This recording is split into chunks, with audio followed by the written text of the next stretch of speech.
controller emulators, overlay injection software. Chat fixes. Try and order. 1. Close background apps. Shut down anything that modifies input AutoHotkey, AHK scripts, DS4 Windows, reWASD, Razer Synapse, Logitech G Hub sometimes, MSI Afterburner plus Riva Tuner, overlays, Discord overlay, Steam overlay, Open Task Manager, Control-Shift-S key, end suspicious processes. 2.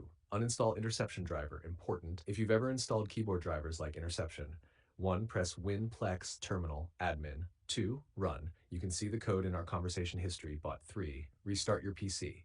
Disable startup apps. Some tools relaunch automatically. Press Control-Shift-S key, go to Startup tab, disable macro tools, input remappers, unknown utilities. -4. Clean boot, best test. This helps confirm what's causing it. 1. Press Win-R, type msconfig. 2. Go to Services. 3. Check Hide Microsoft Services. 4. Click Disable All. 5. Restart PC. If the game works now, one of those services is the problem. Check for hidden drivers. Some anti-cheat conflicts come from old cheat engines, virtual controllers, keyboard filter drivers.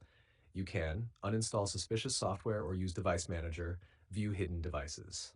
Run game as admin. Right-click game, run as administrator. Common causes, most likely. From experience, this error is usually caused by AutoHotkey scripts, DS4 Windows / controller remappers, Interception driver, actual culprit in many cases. Quick fix, fastest. If you want the fastest solution, restart PC, don't open any apps, launch the game first. If it works, then something you usually run is the issue.